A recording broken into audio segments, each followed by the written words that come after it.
대한민국 국민 여러분 안녕하십니까? 첫 번째 공통 주제 그럼 먼저 화면으로 만나보겠습니다. 네, 민생, 경제, 복지입니다. 바로 우리 국민의힘 보수 정당이 진심이 있고 또 가장 유능한 분야라고 저는 생각을 합니다. 저희가 이제 키워드를 준비했고요. 그 키워드를 보시고 각 후보들께서 그 키워드 중심으로 말씀하실 수도 있고 아니면 포괄적으로 이렇게 말씀하실 수도 있고 이렇게 토론이 진행되겠습니다. 자, 키워드 보겠습니다. 네, 저출생, 기본소득, 글로벌 경쟁력, 일자리 이런 키워드들을 준비했습니다. 자, 이 가운데 하나씩을 고르셔도 되고 포괄적으로 하셔도 되고 2분씩 이 분야에 대한 비전과 견해를 밝혀주시는 것입니다. 자, 먼저 순서대로 이번에 이철우 후보부터 시작하겠습니다. 이 후보님 시작해 주십시오. 예. 저출생 문제는 우리나라 근본을 흔드는 어떻게 하면 국가가 소멸될지도 모르는 문제입니다. 그래서 저는 경북도의사로서 24년 1월 달에 저출생과 전쟁을 선포했습니다. 그래서 윤 대통령이 6월 달에 그 국가 인구 비상사태를 선포하고 그러고 저출산 고령화위원회를 비상근 조직을 상근 조직으로 만들고 부총력을 격상하겠다. 그러고서 저출산 고령화위원회에서 우리 도에 공부하러 많이 왔었습니다. 제가 쏘아올린 풍선이 국가를 바꾸는 일에 일조를 했다고 생각합니다. 저출생 어떻게 해결할 거냐. 저들이 많은 난상 토론을 해왔는데 정말 구조적인 문제입니다. 대한민국이 70년대 때 6명씩 아기가 태어나서 어떻게 하면 아기를 적게 낳고 나라가 잘 살게 하느냐. 산하 제한을 92년도까지 했습니다. 그런데 83년도에 이미 저출산 위기로 들어갔는데 그때도 계속 산하 제한을 했습니다. 그래서 정책을 하는 분들이 이 통계를 잘 알아야 되겠다 이렇게 생각하는데 결국은 구조적인 문제를 해결해야 되는데 어떻게 하느냐. 지방시대를 열어야 됩니다. 지금 수도권에 집중되어 있고 젊은이들 전부 수도권에 와 있는데 30대 절반이 아직 결혼도 안 했습니다. 이 문화를 바꿔야 됩니다. 문화를 바꾸지 않았는데 제가 문화를 바꾸는 건 고졸 전성시대를 만들어야 됩니다. 사회 진출이 너무 늦습니다. 그래서 저는 고등학교 졸업하고 전성시대 만들고 그다음에 애기 놓는데 젊은이들이 만남 자체가 없습니다. 만남. 우리 도에서는 우리 자체가 이 결혼 정보 회사처럼 하고 만나면 주택 문제, 그다음에 아기를 국가에서 키워주는 제도, 아파트 1층을 빌려서 전부 다 제도적으로 하고 있는데 선풍적인 인기를 끌고 있습니다. 그래서 제가 저출생 문제는 대한민국 문제를 해결할 수 있다고 생각합니다. 네, 이철우 후보께서 이제 저출생 문제를 주제로 토론을 하셨습니다. 고졸자 전성시대 열겠다 말씀하셨습니다. 자, 다른 후보님들도 이제 잘 경청을 해주셔야 되고요. 제가 이 후보님의 이런 좀 그 정책은 되게 좋다.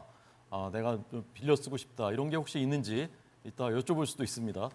자, 이 본격적인 저희가 이 구체적인 심화 토론, 그다음에 그 1대1 토론은 같은 주제를 가지고도 2차, 3차 경선 때 또 진행이 되고요. 오늘은 서론의 토론이다 이렇게 이해를 해주시면 될 것 같습니다. 2분씩을 드립니다. 자, 두 번째 나경원 후보님. 네, 저도 저출산 이야기 하고 싶습니다. 대한민국 성장 동력이 완전히 멈춰버렸습니다. 그래서 이제 어떻게 할 거냐 해서 노동개혁, 규제개혁, 세금개혁 이런 이야기 많이 하는데요. 저는 저출산 문제가 해결하지 않고는 본질적인 문제가 해결하지 않고는 앞으로 나갈 수 없다. 그래서 저는 저출생 문제를 가장 탑 프라이어리티에 올려둬야 된다 이렇게 생각을 합니다. 얼마 전에 헝거리 대책을 제가 이야기를 많이 했는데요. 헝거리가 이 논쟁을 10년 전에 했습니다. 그때 어떤 논쟁이 붙었느냐. 이 사람이 부족한 거를 이민자로 할 것이냐 아니면 헝거리 사람들을 키울 거냐 이런 논쟁이 붙었고 결국 이민자의 나라를 만들 것이냐 아니면 국민의 나라로 만들 것이냐를 논의했습니다. 저희도 같은 그 논쟁에 바로 시작에 놓여 있다 이렇게 생각을 합니다. 그렇게 하기 위해서 이 저출산 문제를 해결하는 것은 토탈 전략이 필요합니다. 이 출생에 있어서 뭐 난임 지원부터 시작해서 일자리, 주거, 보육, 교육 뭐 쫙 있는데요. 토탈 전략이 필요한데 제가 하는 대표적인 정책, 신혼부부 둘이 와서 결혼하겠다 그러면 2억, 1% 20명 꿔주십시오. 아이들 낳을 때마다 원금과 이자 탕감합시다. 또 그것뿐만 아닙니다. 이 아에로 협약 112로 탈퇴해서 우리 가사보육도우미 간병인 99만 원 시대 만들어 봅시다. 정말 걱정 없도록 아이 키우는데 걱정 없도록 만들고요. 지방 시대를 열겠다는 거에 저도 동감합니다. 저는 K 리쇼어링 하겠습니다. AI는 바로 이런 때 쓰는 겁니다. AI 트랜스포메이션 해서 이 제조업 돌아오게 하는 거 도와주고요. 그리고 노동 유연성 또 이 일종의 그 노동자들에 있어서의 임금, 최저임금 차등화 반드시 만들어내야 합니다. 네, 나경원 후보였습니다. 가사도우미 간병인 99만 원 시대 열겠다. 그다음에 2억 원을 어떻게 하자고 말씀하신 거죠? 그 1% 초저리 대출로 20년을 꺼주고요. 20년. 그리고 이 아이 하나 낳으면 원금 탕감, 이자 탕감, 그리고 둘 낳으면 원금 3분의 1씩 탕감해서 넷 낳으면 원금 전액 탕감인데요. 네, 네. 민주당이 얼마 전에 어설프게 따라했더라고요. 네, 알겠습니다. 제 정책이 좋긴 좋은가 봅니다. 제가 이해를 잘 못해가지고 추가 질문 드렸는데 결과적으로 20초를 더 드렸습니다. 다른 후보들께도 비슷하게 시간 드리겠습니다.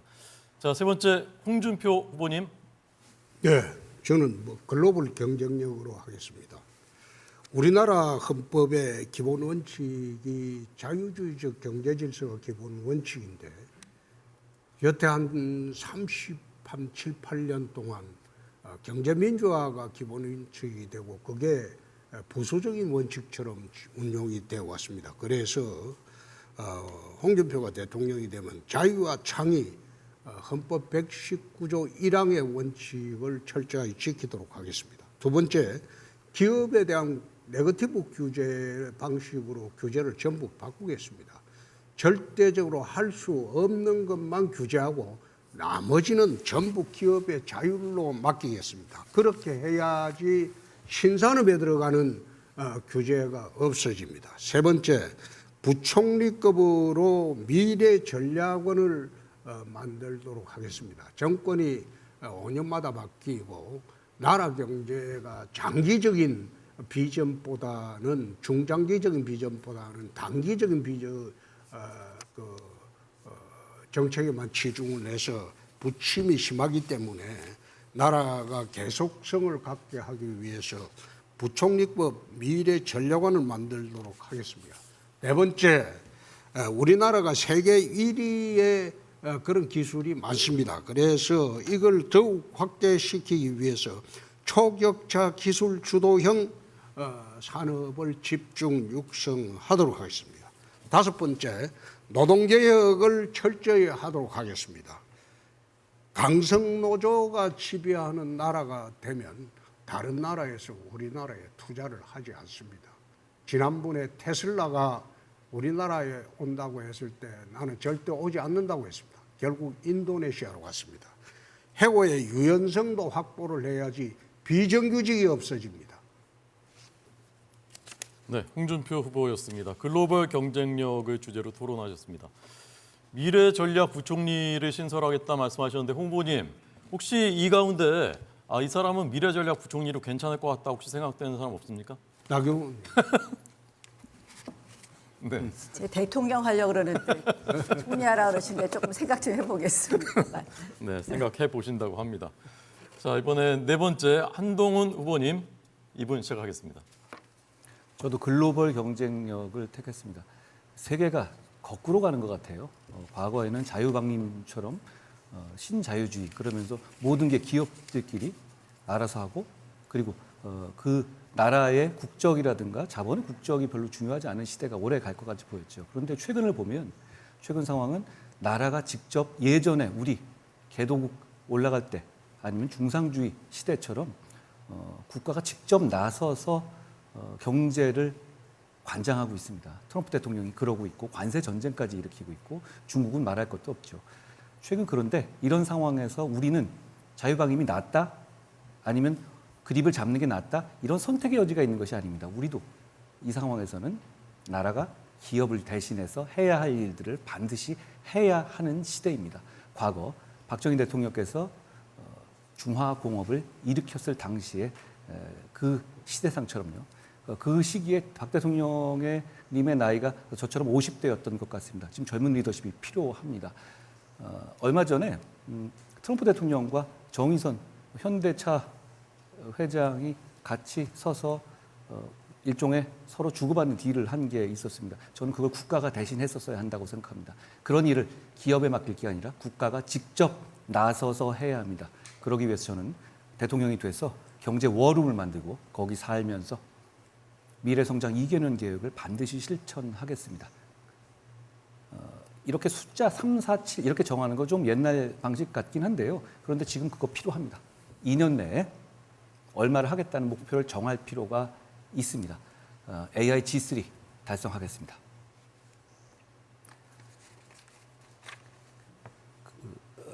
70%의 중산층을 만들어 내겠습니다. 국민소득 4만 달러 달성하겠습니다. 이런 수치를 반드시 대통령이 리더십을 발휘해서 기업과 함께 2인 3각으로 해내야 하는 것이 지금 우리가 필요한 글로벌 경쟁력을 이끌어내는 것입니다. 제가 해내겠습니다. 네, 한동훈 후보였습니다. AI G3 4만 불 시대, 그다음에 중산층 70% 347. 한 후보님은 이제 법률에는 뭐 그 최고의 전문가인데 경제 공부도 열심히 많이 하셨습니까? 결국 정치는 경제를 부흥시키고 성장시켜서 국민 잘 살게 하는 것이고요.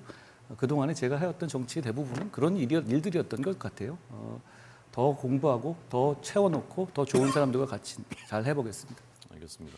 이철 후보님은 들으시면서 이런 거 참 괜찮다. 내가 대통령이 된다면 이런 거는 갖다 쓰겠다. 뭐 그런 거 혹시 있으셨습니까? 뭐 다 좋은 이야기고 제일 큰 문제가 저출생 문제 이거 해결 못하면 나라 망하니까 여기에 대해서 좀 더 인식을 같이 하는 게 더 필요하다 이렇게 생각합니다. 네, 알겠습니다. 자, 이런 주제들에 대한 더 심화 토론 저희가 이제 2차, 3차 경선에 올라가면서 더 국민들께 구체적인 비전을 제시하도록 하겠습니다. 자, 이제 두 번째 공통 주제 토론입니다. 두 번째 공통 주제 화면으로 보겠습니다.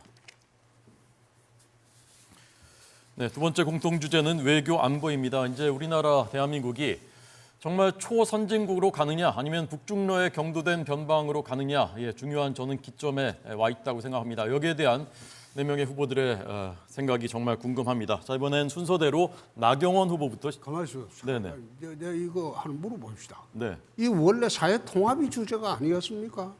사회통합은 이제 조별 토론입니다. 요 다음 라운드가 이제 사회통합으로 하게 됩니다. 그 나중에 한다는 겁니까? 네네네. 이게 원래 고지된 순서대로 저희가 이제 경제, 복지 시작했고요, 민생했고요. 그 다음에 지금 이제 외교안보하고 그 다음에 사회통합으로 갈 예정입니다. 자, 두 번째 공통 주제 외교안보 나경원 후보님 시작해 주십시오.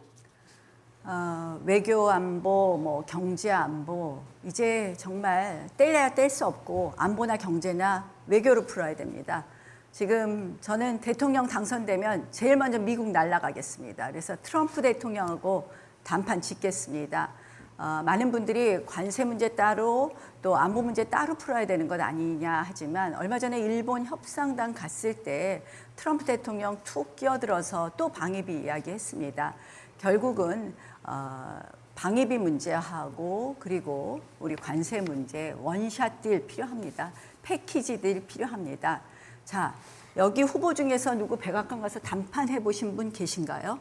나경원만이 할 수 있습니다.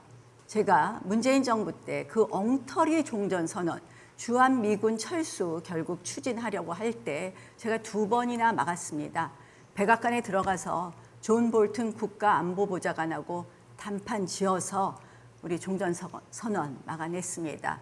두 번째로 문재인 정부 말기에 다시 한번 미국 의회를 동원하려고 했던 것, 미국 의원들 34명이 바이든 전 대통령에게 종전선언 반대하는 서한 만들도록 했습니다.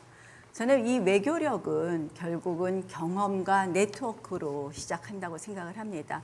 얼마 전에도 트럼프 대통령의 정책 브레인이죠. 프레드 플라이츠 한국에 오면서 저한테 만나자고 하더군요.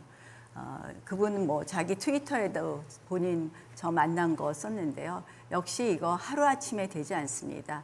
저희는 이제는 결국 한미 동맹으로 먼저 풀고 그리고 또 다른 제정상과도 이 외교로 풀지 않으면 우리 대한민국의 안보 또 경제 제대로 지키지 못합니다.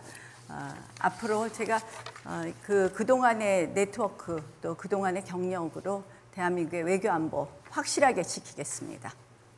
네, 나경원 후보였습니다. 저희가 이제 구체적인 키워드로는 트럼프 2기 시대, 그다음에 북한 핵 문제 어제와 똑같이 제시해 드렸고요. 나경원 후보는 트럼프 2기 시대 내가 백악관에서 담판할 수 있다. 종전선언 내가 막아냈다라는 강조를 했습니다. 자, 그러면 이제 순서대로 두 번째 홍 후보님 준비되셨습니까? 외교 문제는 국익 우선 실용주의를 외교의 근본 원칙으로 삼고 과거하고는 달리 우리 국익에 배치되면 어떤 문제도 우리가 반대할 수 있다. 그런 원칙을 세우겠습니다. 두 번째, 안보 문제는 가장 절실한 게 남북 핵 균형입니다.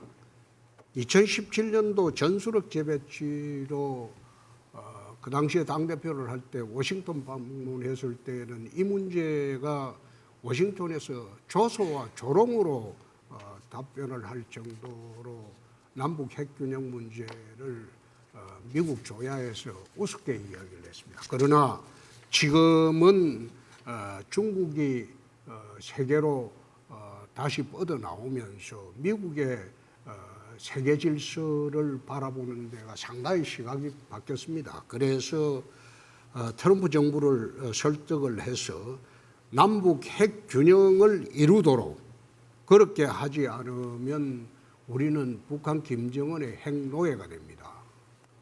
경제는 먹고 사는 문제지만 안보는 죽고 사는 문제입니다. 그만큼 절박하다는 겁니다. 그리고 군 체제를 세 번째 개편을 좀 하겠습니다. 육해 공군 체제에서 해병 특수군으로 새로운 특수부대를 만들고 이거는 북한의 특수 8군단에 대응하는 겁니다. 만들고 우주사령부를 만들어서 우주를 갖다가 우리가 북한보다 먼저 선점하도록 하겠습니다.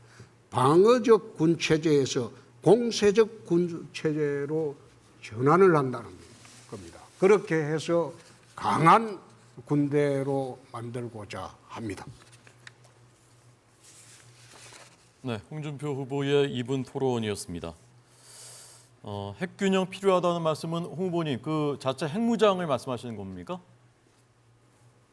나토식 핵 공유도 있고 그리고 지난번에 윤석열 정부에서 추진하던 그 핵 프로그램 협의제도 그걸 문서화하고 미국으로부터 핵 안보를 문서로 받아내야죠. 네, 알겠습니다. 자, 이번엔 세 번째입니다. 한동훈 후보께서는 어떤 키워드인지 말씀해 주시고 2분 시작해 주십시오. 저도 트럼프 대응 관련한 말씀을 드리고자 합니다. 트럼프 행정부 등장은 표면적으로는 위기지만 우리에겐 기회입니다. 트럼프 대통령은 철저히 실리에 따라 움직이고 있죠. 다행히 미국은 아시아 프라이어리티라는 전략을 쓰고 있습니다. 그리고 그 전략 하에서 대한민국은 트럼프 행정부에게 대단히 중요한 카드들을 가지고 있죠. 특히 해군력을 유지하기 위해서는 중국을 제외하고는 우리밖에 없습니다. 조선업 우리와의 협력은 반드시 필요하죠. 이런 우리가 가질 수 있는 카드들을 들고 실리적으로 협상해 나가야 합니다. 우리에겐 반도체와 원전 등 협상 카드가 많이 있습니다. 자신감을 가져야 합니다. 추상적인 동맹국 가치보다 실리를 취하는, 실리를 주고받는 정책을 해야 합니다. 저는 일찌감치 트럼프 행정부의 외교 안보 전략을 충분히 이해하고 있었습니다.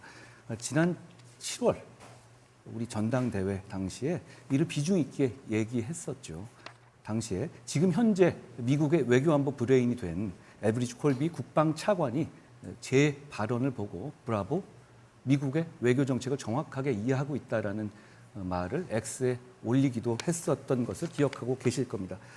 다른 후보들이 트럼프와 행정부와 협상력을 강화한다는 말씀을 많이 하시지만 저는 결국은 우리 들고 있는 카드를 가지고 실리로 협상해야 한다고 생각합니다. 이런 여러 사람들 중에서 그런 외교 무대에서 누가 가장 잘 어울릴지를 한번 생각해 봐 주시기 바랍니다. 저는 한국의 법조인이기도 하지만 미국의 법조인이기도 합니다. 미국 뉴욕주에서 변호사 자격을 취득하기도 했었죠. 주요 국가의 리더들이 세대 교체를 이루면서 젊어지고 있습니다. 변화에 적극적으로 대응하기 위해서였죠.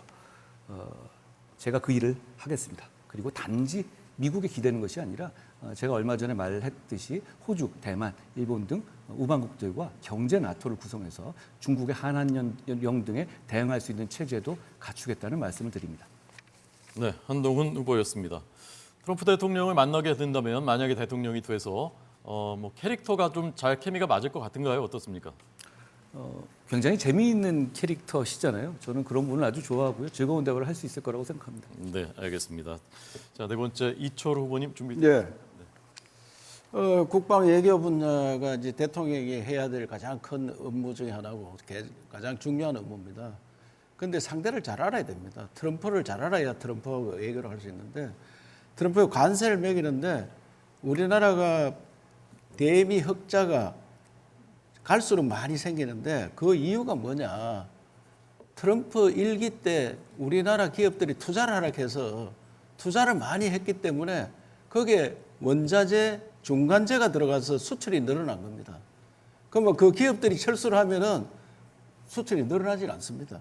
중국도 과거에 우리 공장을 많이 지어서 중국에 흑자가 많이 났는데 2년 전부터 적자로 돌아섰습니다. 중국은 이제 원자재, 중간재 갈 게 거의 없습니다. 그거 자체 생산합니다. 이런 것들을 트럼프 대통령이 모릅니다. 우리가 관세 협상할 때 가서 너 미국에다 공장을 많이 지어서 우리가 원자재, 중간재에 가는데 공장을 철수하면은 우리가 무역 적자로 돌아설 수 있다. 이런 것들을 협상 대상으로 삼아야 돼요. 그리고 트럼프는 거래의 기술이라는 책을 썼습니다. 제가 그거 읽어보니까 상대한테도 도움이 되고 자기한테 도움되는 일을 해라. 그래서 이번에 에이펙을 10월 31일, 11일 날 경주에서 하는데 그때 트럼프 대통령을 꼭 참석하고 트럼프 대통령이 러시아 전쟁을 끝내면 푸틴을 데려오도록 하고 거기에 또 하노이 빅딜을 실패했기 때문에 김정은하고 같이 경주 빅딜을 하면은 트럼프는 노벨상을 받을 수 있는 절호의 기회입니다. 그런 기회를 주면은 트럼프가 달라집니다. 저는 핵 문제는 우리나라 핵 개발한다면 수출을 먹고 사는데 굉장히 어려움이 있기 때문에 미국에 있는 전술핵을 갖다 놓는 게 좋다. 저도 국회 정보위원장 할 때도 전술핵 유치를 위해서 미국에 2차례 다녀온 적이 있습니다. 그런 전략을 갖고 해서 북한하고 대치하는 게 좋겠다 이런 생각을 갖습니다. 네, 이철 후보였습니다. 이분님은 이제 경북지사신데요. 트럼프 대통령이 만약에 경주에 이제 오게 되면 에이펙 때 어디를 좀 보여주고 좀 어떤 걸 이렇게 좀 하면 그래서 경주 에이펙이 된 이유도 우리가 한류 때문에 세계적으로 보여줄 게 너무 많이 있다. 그래서 경주 자체가 세계 문화유산이고 그 세계 지붕 없는 박물관이기 때문에 그 자체가 다 보여줄 건데 특별히 만찬장을 경주 박물관을 했는데 거기 가면은 에밀레 종이라고 우리 다 아는 세계에서 종이 가장 소리가 좋은 겁니다. 그 에밀레 종을 한 번씩 치면은 1500년 전에 만든 거다 하면 미국 사람들이 깜짝 놀랄 겁니다. 네. 우리 문화가 보여줄 게 너무 많이 있습니다. 네, 트럼프 대통령의 에밀레 종을 치는 모습 한번 보고 싶습니다. 자, 나 후보님 뭐 외교안보 전문가신데요. 지금 새 후보님 토론 들으면서 이런 부분 공감이 된다 하는 부분이 있었습니까? 뭐 전체적인 기조에는 공감을 합니다. 근데 이제 과연 누가 할 수 있느냐. 뭐 한동훈 후보 저 미국 변호사 자격증 있다고 하시는데 법조인하고 정치는 좀 다르다. 외교는 역시 이 축적된 경험이 필요하지 않을까 그런 말씀드리고요. 이 외교 현장에 제가 나가면 다보스 포럼 특사도 갔다 왔는데 꼭 다시 만나자 그러더라고요. 슐츠 전 총리도 기후 총회에서 만났었는데 그 다음에 나경원이 이 대한민국 대표단으로 오냐고 꼭 확인이 들어오는 것처럼 이 축적된 네트워크로 해결하겠다는 말씀 드립니다. 네, 알겠습니다. 반론들이 있으시겠지만 2차, 3차 토론 때 해주시기 바랍니다. 자, 이제 공통주제 토론을 마쳤고요. 다음에는 조별 주제 토론입니다. 저희가 어제 A조 때는 청년 미래가 주제였고요. 오늘은 사회 통합이 주제입니다.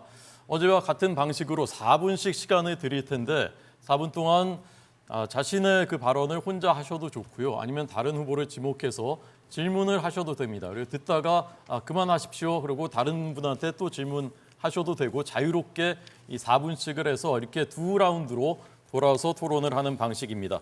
자, 저희가 여기도 키워드를 준비했습니다. 키워드를 보시고 선택을 하시게 되겠습니다. 키워드 보여주십시오.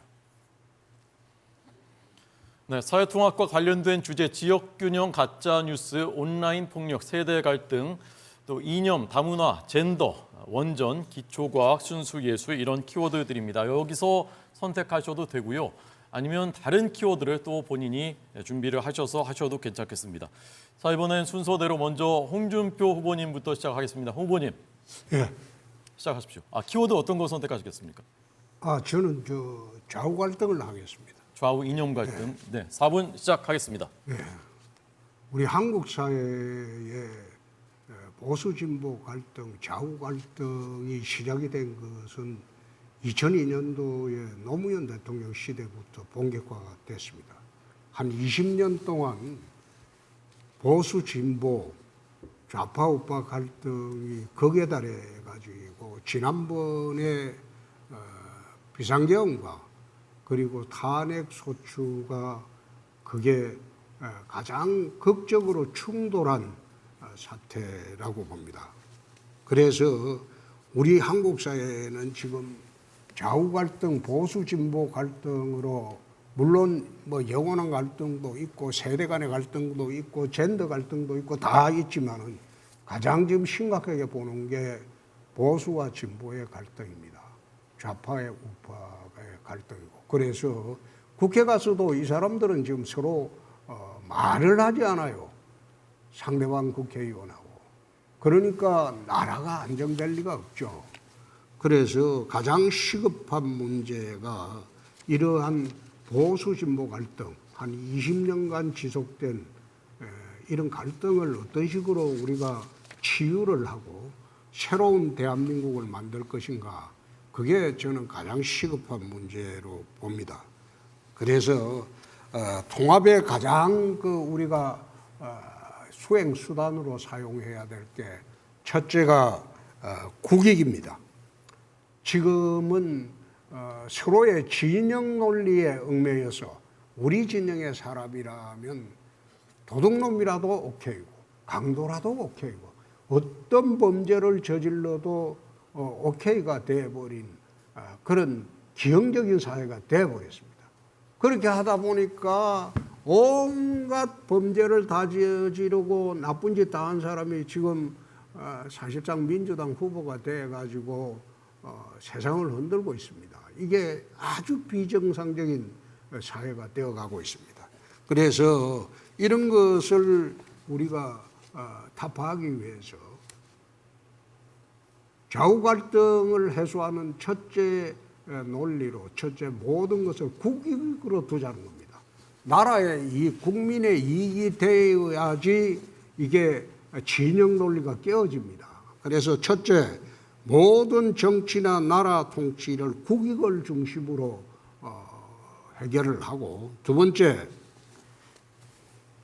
로마 철학자 에울피아누스가 정의의 개념을 이렇게 한 게 있습니다. 각자에게 그의 것을 주는 것이 정의다. 이렇게 정의를 한 일이 있는데, 야당은 야당의 것을 주어야 돼요.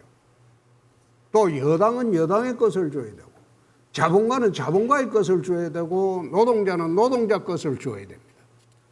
각자가 자기 것을 뺏기고 자기 영역을 침해할 때 그때부터 갈등이 생기고 투쟁이 생기게 됩니다. 그래서 각자에게 그의 것을 주는 그런 정치가 되고 나라가 되어야 됩니다. 그렇게 해야지 좌우가 공존하고 보수 진보가 공존하는 나라가 됩니다. 그렇지 않으면 한쪽이 한쪽을 억압하는 그런 20년 동안의 정치 행태, 통치 행태는 갈등만 폭발시키고 합의가 안 되고 나라는 혼미하게 돌아갑니다. 그래서 제가 대통령이 되면 가장 먼저 해야 될 게 국익 중심으로 나라 운영을 하겠다. 그리고 두 번째, 각자에게 그의 것을 주는 그런 정치 문화, 사회 제도를 채택하겠다. 그런 말씀을 드립니다. 네, 알겠습니다. 홍 후보께서는 그 질문은 하지 않으시고 본인이 진단 그리고 해법을 말씀하셨습니다. 두 번째 순서는 한동훈 후보인데요. 어떤 키워드입니까? 저도 사회 갈등 사회 갈등 키워드로 하겠습니다. 네, 자 4분 시작하겠습니다. 우리 사회의 극단적인 갈등 상황이 결국 한쪽에서는 계엄, 한쪽에서는 30번의 탄핵 시도로 극단적인 결과를 맞이했습니다. 이번 선거는 계엄으로 인해 하게 된 선거이기 때문에 불편하지만 계엄에 관한 질문을 우리 정치인들에게 국민들이 하실 수밖에 없습니다.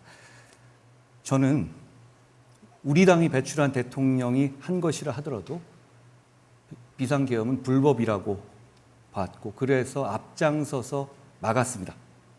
국민이 먼저였다고 생각했기 때문입니다. 비상계엄에 반대하지만 탄핵할 정도는 아닌 경미한 과오다라고 생각하시는 국민들도 계시는 것으로 압니다. 국민들의 입장에선 충분히 그렇게 생각하실 수도 있다고 생각합니다. 그렇지만 책임 있는 정치인으로서 저는 그 영역은 존재하지 않는다고 생각합니다. 계엄 자체가 정당한 것이라고 생각하거나 아니면 계엄이 잘못된 것이고 결국 계엄을 한 대통령이 직무수행을 수행할 수 없다라고 보거나 저는 이 둘 중에 하나라고 생각합니다.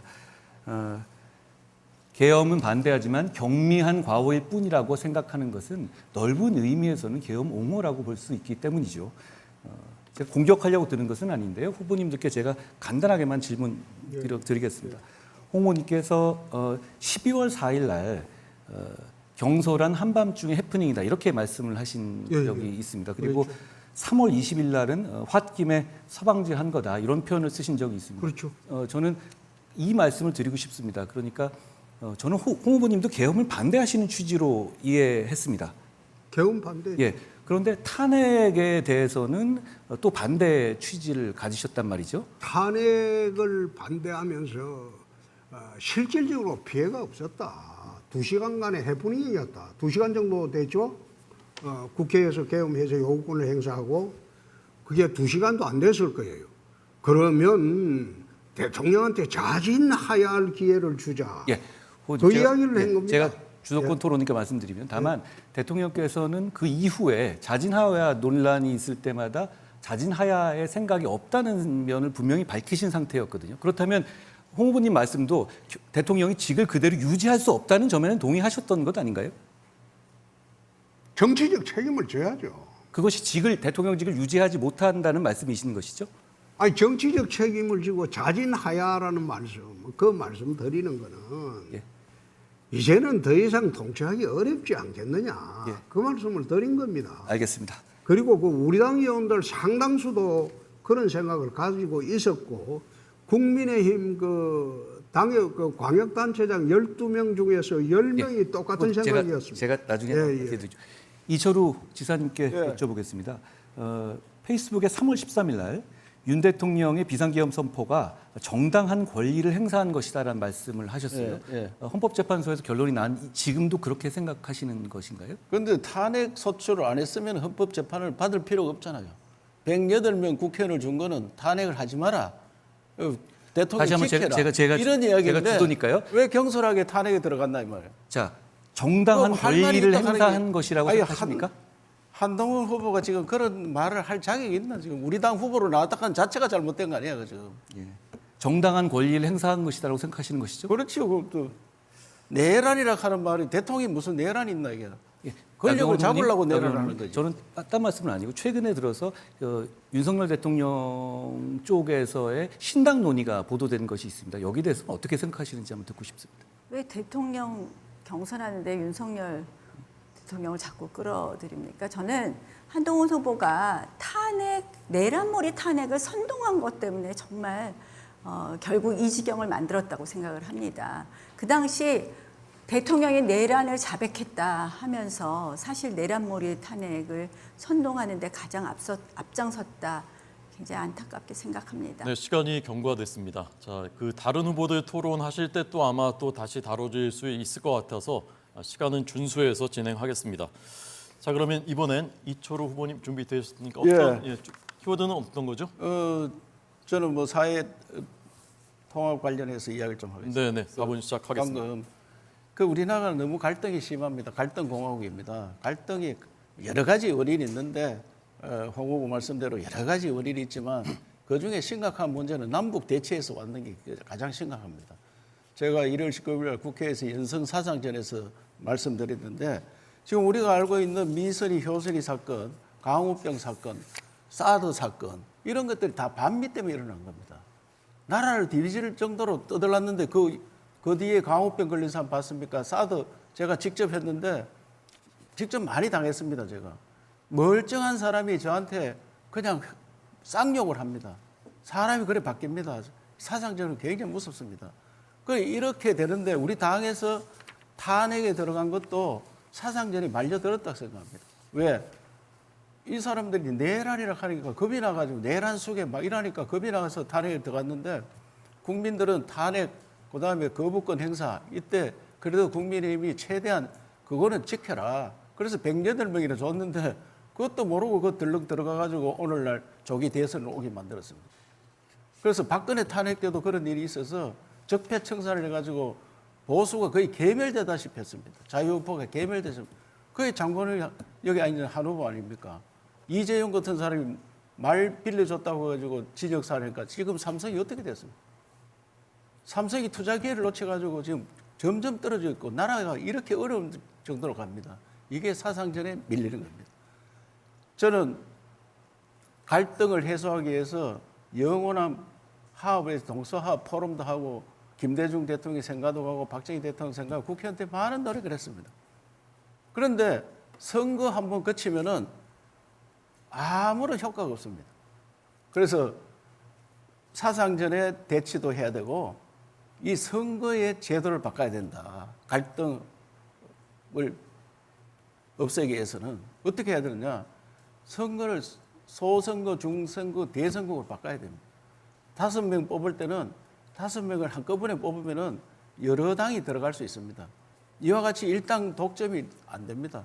그렇기 때문에 저는 선거구제 바꿔서 해결을 하고 그리고 이 사상전이 가랑비 옷 젖듯이 우리 당이 자유우파가 늘 당합니다. 자유우파가. 좌파들은 고도의 전술을 가지고 있습니다. 특히 우리 당은 대책을 못합니다. 대책을. 이 대책을 못해가지고 박근혜도 탄핵시키고 박근혜 탄핵되고 난 다음에 뭐가 달라졌습니까? 우리 당만 쪼그라들고 대통령이 뭘 잘못했느냐 이야. 그 때문에 가짜 뉴스 때문에 다 당한 건 아니냐 이야. 가짜 뉴스 때문에. 그 가짜 뉴스 때문에 당하는데 그때는 칼춤을 춘 사람이 있고 하양연화락하고 그렇게 즐기던 사람이 우리 당 후보로 와 있다 하는 것이 저는 굉장히 부끄럽게 생각합니다. 그리고 지금도 이 조기 대선을 치르면서 얼마나 고통을 받고 있습니까? 이게 만약에 우리가 정권 수호를 못한다면 어떻게 되겠느냐 이게. 그때 적폐청산은 10배가 더 되는 내란 청산이라 하는 어마어마한 겨울이 오리라 생각합니다. 여기 우리가 절대로 대비를 해야 되고 이런 갈등을 없애는데 우리 자체가 이념적으로 무장이 돼야 됩니다.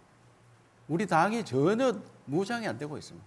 당원인지 그냥 일반인인지 구분이 안 갑니다.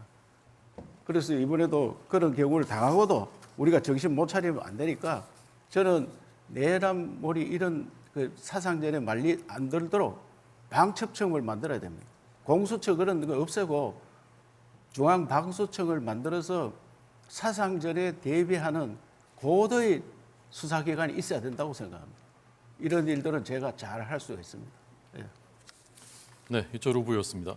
방첩 뭐 만드신 방첩청. 방첩청. 중앙방첩청. 알겠습니다. 예. 자, 이번에 네 번째 나경원 후보님은 어떤 키워드 선택하셨습니까? 저 홍준표 후보님, 이철우 후보님께서 제가 하고 싶은 말씀 다 하셨네요. 제가 사실은 이념 갈등 말씀드리려고 했습니다. 지금 이제 이념 갈등을 통합해야 된다. 국민들께서 너무 싸우지 않느냐 하지만 결국은 대한민국의 이념 갈등이 헌법 가치 안에의 보수 진보의 갈등이라면 우리가 충분히 논쟁하고 거기서 통합도 만들어가고 할 수 있을 겁니다. 그런데 중요한 것은 결국 친북 세력들의 이 헌법 가치를 뛰어넘는 그런 갈등이기 때문입니다. 지금 한번 민주당 보십시오. 민주당 공약을 한번 보십시오. 이재명의 그 민주당 일부 세력은 저는 친북 세력이라고 볼 수밖에 없습니다. 국정원에서 간첩 수사권 뺐더니 이번에 공약이 방첩사 해체하겠다는 겁니다. 그리고 국가보안법 폐지 또 나오고 있습니다. 저는 그래서 이번 대선을 우리가 무슨 중도 확장 이런 얘기할 게 아니라 체제 전쟁이라고 선포해야 된다는 겁니다. 그 헌법 가치가 분명하고 법치, 상식, 헌법 가치가 딱 서야지 거기서 사회 통합이 있을 수 있는 겁니다. 저는 그래서 이 가치를 분명히 하는 것부터 시작해야 된다라는 말씀을 드립니다. 그래서 이 국민 통합 이전에 그러면 자, 그럼 우리 당의 보수 통합은 어떻게 되느냐를 또 봐야 될 것 같아요. 우리 당의 뭐 스펙트럼이 넓은 건 좋지만 이것도 역시 국민의 힘이 우리가 무슨 단순한 뭐 이것이 사교 클럽이 아니잖아요. 우리가 이념 정당입니다. 가치 정당입니다. 이것을 내세우는 것을 우리가 당연하게 생각을 해야 되는데 우리는 늘 패션 우파, 뭐 중도 확장 이러면 표 가져오는 줄 압니다. 그럼 좌파 정당 찍지 왜 우리 정당 찍습니까? 중도연 하는 것으로는 안 된다. 그래서 우리 가치를 확실히 무장하게 해야 되고 하는데 제가 그래서 보수 통합을 누가 잘할 수 있나 봤습니다. 왜냐하면 이번 선거도 보수가 통합되어야지 중도로 나갈 수 있고 그 힘으로 선거를 이긴다고 하는데요. 한동훈 후보님, 제가 보니까 이 경쟁력 조사, 여론조사가 있는데 한동훈 후보보다 제가 한 7%포인트 더 우위더라고요. 이재명 후보에 대해서. 그래서 제가 한번 자세히 봤어요. 그랬더니 우리 당의 전통적인 지지층이 있는 부울경 또는 TK에 있어서 저는 이재명 후보를 이기는데 한동훈 후보는 이기지 못하더라고요. 한동훈 후보님, 뭐 그동안 좋은 자리도 많이 하셨는데 보수 통합을 위해서 이번에 대통령 후보는 좀 그만두시고 좀 헌신하시면 어떻겠습니까? 저는 나경원 후보님의 정치를 응원하겠습니다. 그리고 저도 국민을 위해서 지금 제가 하시겠습니까? 안 하시겠습니까? 이 상황에서 제가 꼭 필요한 위치에 있다고 생각해요. 그래서 제가 네, 최선을 알겠습니다. 다하겠다라는 말씀을 드립니다. 예, 네, 알겠습니다. 헌신하거나 희생하시지 않겠다고 했는데 저는 사실 이번에 한번 헌신하시면 굉장히 큰 정치적 자산이 되시지 않을까 그래서 말씀드렸습니다. 자, 이게 사실 이제 뭐 아까 홍준표 후보님께서 국익 말씀하시지만 이런 가치가 바로 서야지 그다음 정말 국익을 기준으로 논의하자 이런 것이 시작된다. 그래서 헌법 가치 바로 세우는 것부터 시작을 해야 된다는 말씀이고요. 이철우 후보님께서 말씀하신 인지전에 대해서 저는 사상전에 대해서 아주 깊이 공감합니다. 실질적으로 우리 댓글이라든지 사이버, 이 온라인 여론 조작이라든지 이런 부분에 있어서 대한민국이 무방비입니다. 그래서 제가 최근에 댓글 국적 표기법을 발의했습니다. 그런데 지금 이제 아직 국회에서 그냥 논의가 안 되고 있는데요. 이것부터 시작해서 사상전에 대비하는 것을 우리가 준비해야 된다.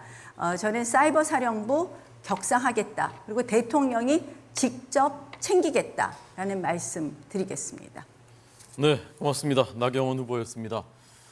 토론이 열기가 점점 뜨거워지고 있습니다. 우리 국민의힘은 건강하고 치열한 토론이 가능한 그런 당이죠. 다른 어떤 당을 염두에 두고 말씀드리는 것이 아니고요. 저희가 그렇다는 얘기입니다. 단일대우로 가는 그런 과정이라고 저는 생각을 합니다. 자, 이제 2라운드로 넘어가겠습니다. 2라운드도 마찬가지 똑같은 방식으로 진행이 되고요. 키워드는 앞에서 나왔던 것들을 다시 선택을 하셔도 괜찮고 아니면 다른 걸 선택하셔도 괜찮습니다. 자, 이번엔 순서대로 한동훈 후보부터 시작하겠습니다. 예, 시작하겠습니다. 저는 과학 관련한 기초과학 관련한 질문을 드리겠습니다.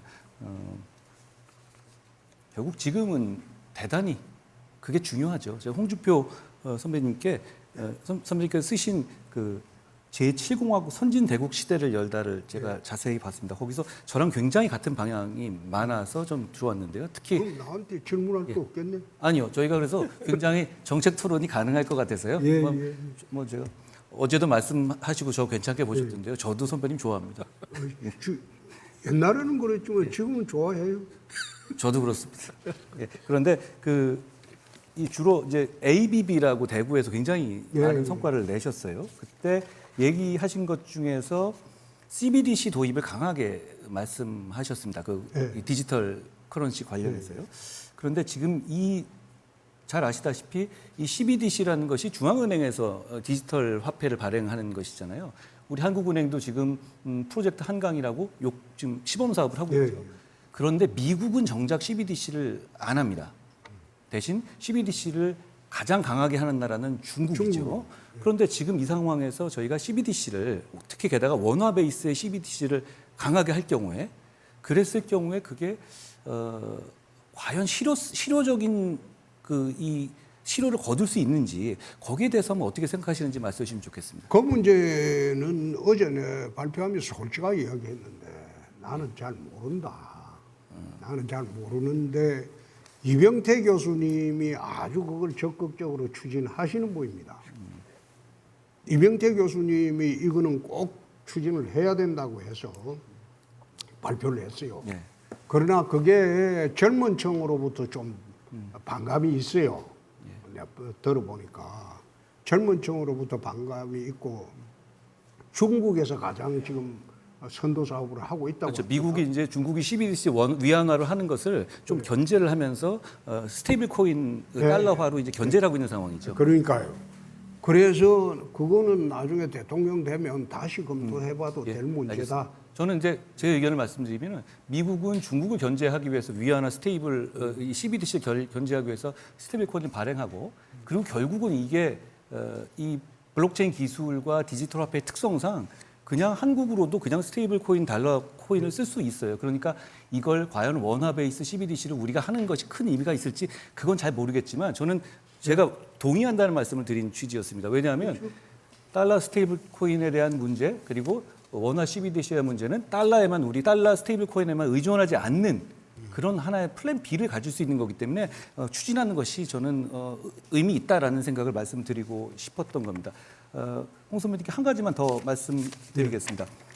오늘 이 트렌드 리서치라는 곳에서 조사한 데서 이번 대통령에 한해서 임기를 3년 단축 개헌하는 것을 찬성하는 수치가 62% 그리고 보수층에서도 72%가 나왔습니다.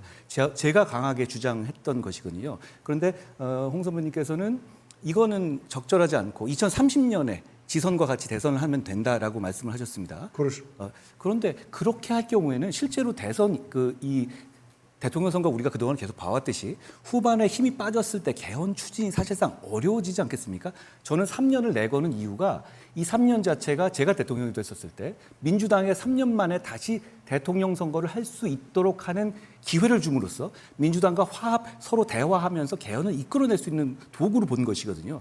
여기에 대해서는 어떻게 생각하시는지 한번 고견을 듣고 싶습니다.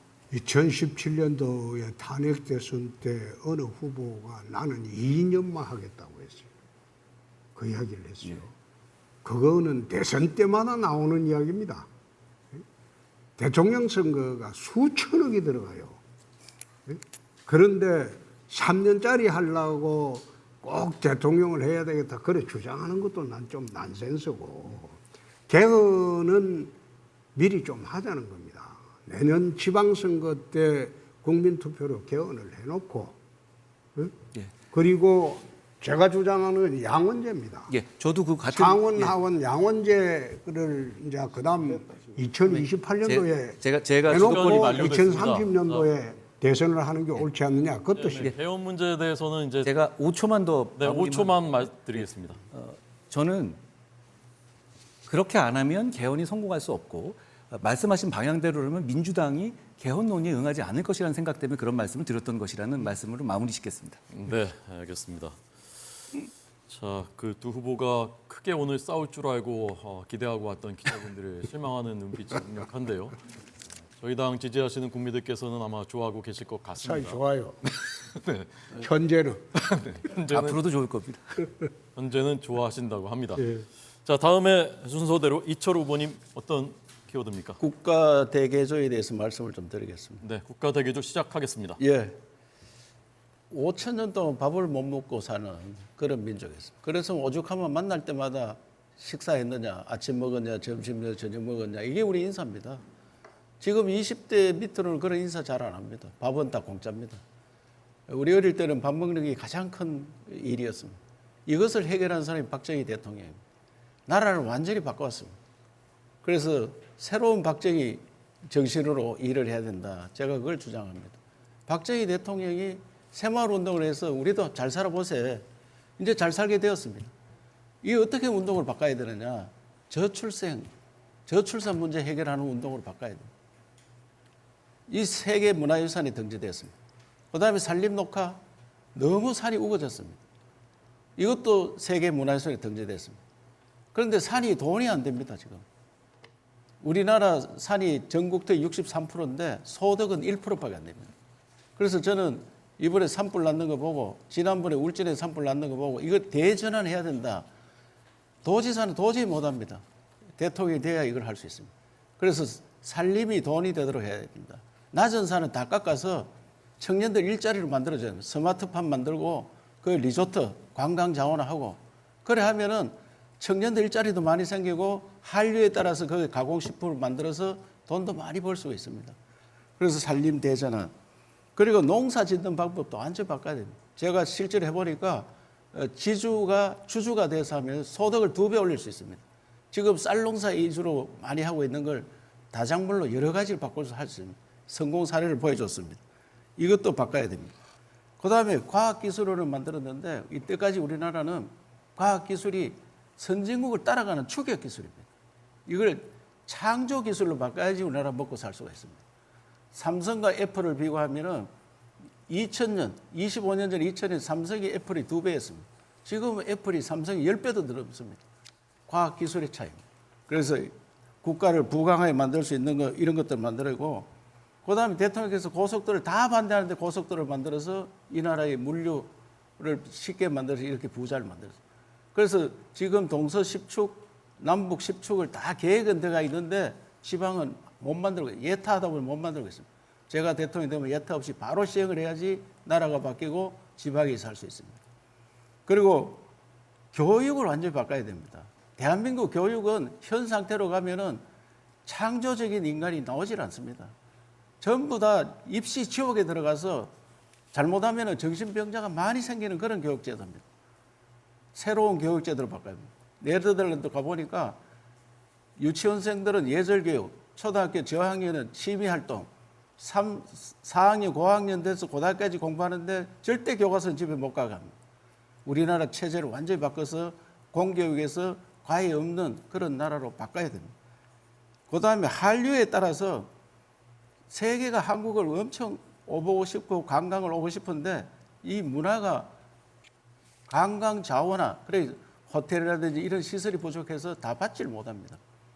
그래서 제가 이번에 에이펙 계기로 트럼프가 경주에 오면은 김정은하고 같이 왔을 때 트럼프가 지금 뭘 하려고 하느냐, 가자지구를 개발하고 그린란드를 돌려고 하는데 그래서 DMZ를 개발하면은 거기에 관광 자원이 엄청나게 됩니다. 평화 기반이 생깁니다. 남북 통일을 준비할 수 있습니다. 이래서 국가 대개조 사업을 하는데 이 중에 마지막은 헌법 개정을 해야 됩니다. 헌법 개정하는데 3년 만에 해야 된다는 것은 저는 한동훈 후보와 뜻을 같이 합니다. 이때 못하면은 민주당 정권 넘어가 난 다음에는 굉장히 했습니다. 우리가 정권 잡고 반드시 헌법 개정을 해서 새로운 체제로 가야 된다고 생각합니다. 네, 이철우 후보의 담대한 구상들 잘 들었습니다. 다른 후보들이 한 30초씩 더 쓰셨는데 혹시 뭐 질문하실 게 있으면 기회를 드리고 아니면 그냥 멈추겠습니다. 끝낼까요? 네. 네. 자, 다음 그러면 순서대로 다음은 나경원 후보님 어떤 키워드입니까?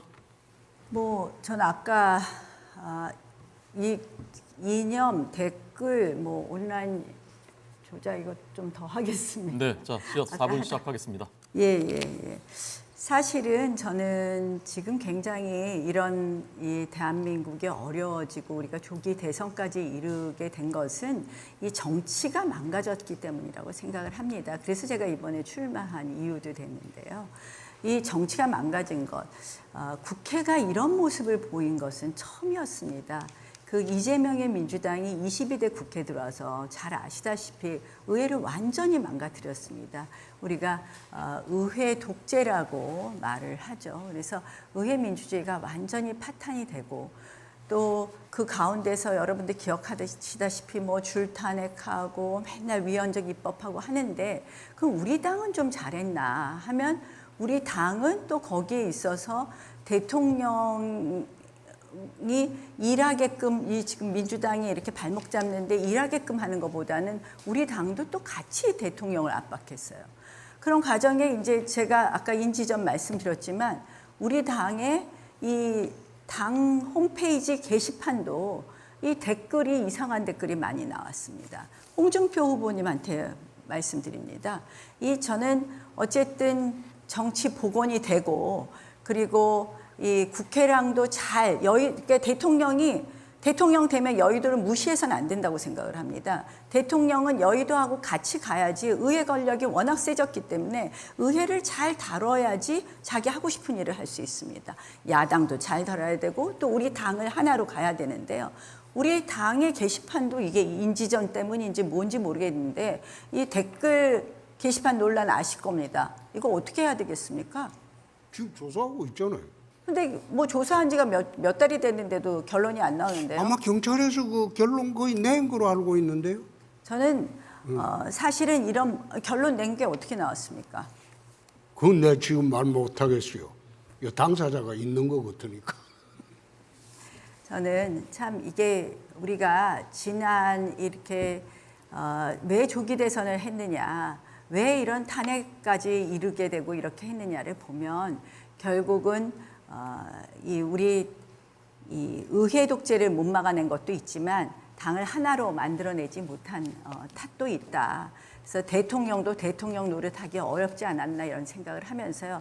이러한 기본적인 질서가 잘 잡힌 다음에 우리가 미래를 말할 수 있는 것 아닌가 이런 생각을 합니다. 저는 145 프로젝트 제안했습니다.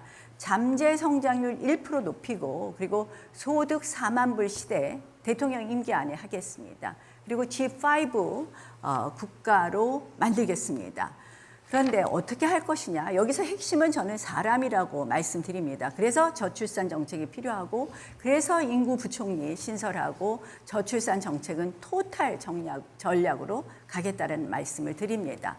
그다음 또 사람이 필요한 것 어떻게 할 거냐. 미래 성장 펀드 얘기하고 우리 이 초격차 기술 말하는데요. 초격차 기술도 사람이 만듭니다. 중국의 천인 계획 매칭 우리 배워와서 K 천인 계획 만들겠습니다. 그래서 이 많은 과학자들 돌아와서 초격차 기술 만들어내겠습니다. 새로운 K 방산, K 원전 르네상스 만들겠습니다.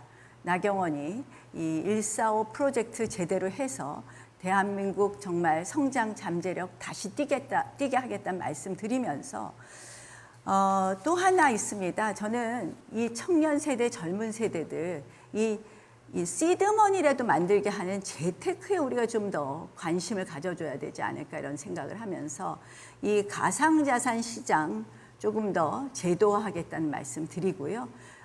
이 일종의 블록체인을 이용한 금융혁신 하겠다는 말씀도 드리겠습니다. 네, 나경원 후보의 조별 주제 토론 2라운드였습니다. 자, 이제 끝으로 이번 라운드의 끝 마지막 순서 홍준표 후보님. 예. 이 키워드는 후보님들한테 다 물어봐도 되는 거죠? 네네, 그럼 예. 우선 나경원 후보님한테 한번 물어보겠습니다. 지난번에 당대표 선거 또 서울시장 보궐선거 때 명태균이 여론조사 조작을 참 2번이나 당했는데 참 억울하시겠어요. 어떻습니까, 심경이? 명태균 사건을 제가 2번 당했죠. 그렇죠. 네, 우리 당의 이상한 여론조사로 제가 2번 당했는데요. 사실 홍 후보님 명태균 사건으로 계속 엮이시니까 좀 불편하시겠지만 이 기회에 좀 털어보시려고 그 말씀 꺼내신 거죠. 저는 그래서 우리 당이 저는 이거 좀 안 했으면 좋겠습니다. 경선할 때마다 룰을 바꿔요. 우리 당 이번 1차 예선도요. 5대5 그 원칙을 지켜줘야 되는 거 아닙니까? 됐어요. 고만하고 완전 됐고. 그다음 우리 이철우 후보님한테 한번 묻겠습니다. TK 행정통합을 이철우 후보님 어떻게 마무리하실 생각입니까? 이번 대선 끝나면은 행정 통합이 그냥 단순 통합만 하면 손해 보니까 중앙의 권한을 받아야 되거든요. 예. 그 당시에 우리가 하려하니까 대통령이 부재 중이라서 못했는데 네. 이 대통령이 6월 3일 생기면 바로 시작해서 TK도 통합하고 네. 뭐 부산, 경남, 충청, 전남 다 해가지고 지방시대를 열어야 됩니다. 예, 그렇습니다. 꼭 하겠습니다. 그럼. 예. 고맙습니다. 한동훈 후보님한테 내가 물으려고 하는 거는 내가 정치 대선배거든요. 제가 그러니까 아사합니다.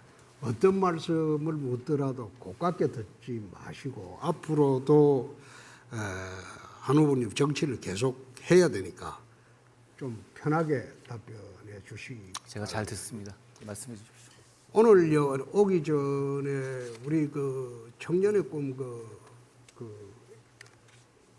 그 안에서 꼭 가거든 이거는 좀 질문해 보라고 해서 내가 몇 가지만 질문을 하겠습니다. 우선 키도 크신데 뭐 하려고 키 높이 구두를 신습니까? 청년이 아니신 것 같은데요. 네. 그런 질문을 하시는 거 보면. 됐습니다. 예, 예. 그 다음에 뭐 생머리냐, 뭐 보정 속옷을 입었느냐 이 질문도 내가 유치해서 안 하겠습니다. 유치하시네요. 예. 그 다음에 이제 이번 경선하는 목적이 이재명을 잡을 사람을 뽑는 선거죠. 그렇죠? 그러려고 나왔고요. 제가 그럴 수 있습니다. 그렇죠. 우리 공산은 목적이 누가 저 이재명을 중범죄자를 갖다가 중범죄자 나라 안 만들게 할 것이냐. 그래서 그런 사람 뽑는 선거인데 우리 한 후보님은 법무부 장관 계실 때 이재명이 못 잡아넣어서 사법적으로 패배했다. 당 비대위원장으로 있으면서 총선에 참패했다.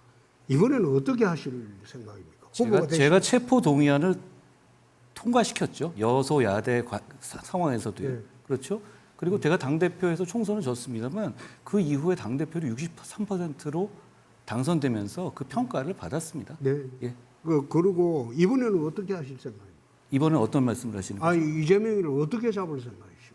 저는 이번 선거에 대해서 계엄에 대해서 떳떳하게 얘기할 수 있고 자유민주주의를 얘기할 수 있고 윤석열 대통령과 이재명 대표를 같이 극복할 수 있는 사람이 이번 선거를 이길 수 있다고 생각합니다.